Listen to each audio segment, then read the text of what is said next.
کہ اے آئی کا زمانہ ہے اور بہت ساری چیزیں اے آئی نے ریپلیس کر دی ہیں کہ علم میں ہوگا کہ ایک دور تھا جب کمپیوٹر نیا نیا آیا تھا. کس کس کو یاد ہوگا؟ سارے میرا خیال ہے کمپیوٹر کے بعد کے ہی ہیں.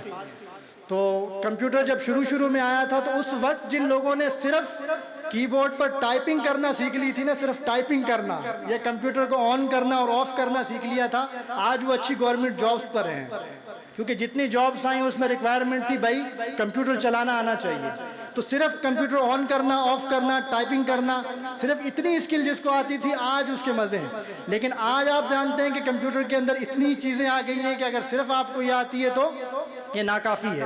تو ہمارا مسئلہ یہ ہے عمومی طور پہ کہ جب کوئی نئی چیز آتی ہے نا تو ہم شکوک و شبہات میں رہتے ہیں، کریں نہیں کریں، فائدہ کیا ہوگا، نقصان کیا ہوگا، کیا فائدہ، ہمارا تو کام چل رہا ہے. ہم اس چیز کو ایڈاپٹ نہیں کرتے، ہم چینج کو ایڈاپٹ نہیں کرتے.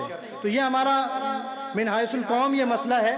جب چینج کو ہم ایڈاپٹ نہیں کرتے تو پھر جب وہ چیز ترقی کر کے کسی مقام پر پہنچ جاتی ہے پھر ہم روتے ہیں کہ ہم نے سیکھی نہیں. تو اب اے آئی کا جو دور ہے، اے آئی کا جو زمانہ ہے، تو جو یہ سیکھے گا ابھی اس وقت پر، ابھی بھی خیر معاملہ آگے جا چکا ہے، لیکن ابھی بھی بنیادی طور پر اگر آپ چیزیں سیکھ جائیں تو اگلے آنے والے 10 سالوں میں آپ کو حیرانگی ہوگی کہ بہت سارے کام ہیں وہ آن لائن ہو جائیں گے. تو آن لائن کاموں کے لیے ان لوگوں کی ضرورت پڑے گی جو اے آئی کو ٹیکل کرنا جانتے ہیں، جو اے آئی چلانا جانتے ہیں. وہ سارے کام آن لائن ہوں گے. تو اب جو اس کو سیکھنا شروع کرے گا تو اس کے لیے اپرچونٹیز بہت ہوں گی.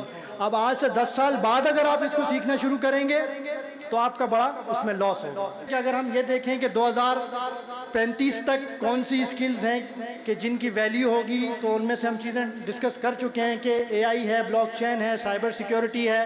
پہلے تو آپ جانتے تھے، دیکھیں بینکوں میں پیسے وغیرہ ان کے لیے سیکیورٹی گارڈ چاہیے ہوتے تھے اور ابھی بھی ان کی ضرورت ہے. لیکن اب وہ سارے کام جب آن لائن ہو گئے تو اب ان کے لیے آن لائن سیکیورٹی گارڈ چاہیے اور وہی سائبر سیکیورٹی ہے. اور اسی طرح سے بلاک چین ہے کہ آپ مختلف طرح کی مائننگز کر سکتے ہیں، مختلف جو کرنسیز ہیں ان کو ہینڈل کر سکتے ہیں. بہت سارا کام اس پہ آپ ڈیولپ کر سکتے ہیں. پھر پرابلم سالونگ جو اسکل ہے، جو اس پہ ہم پہلے بات کر چکے ہیں، اس طرح سے ایموشنل انٹیلیجنس ہے اور لیڈرشپ اسکلز، یہ ساری وہ چیزیں ہیں کہ ان اسکلز پر اگر ہم کام کریں گے تو اگلے آنے والے سالوں میں ہم کامیاب ہوں گے. ورنہ سوائے رونے دھونے کے ہمارے پاس کچھ بھی نہیں ہوگا.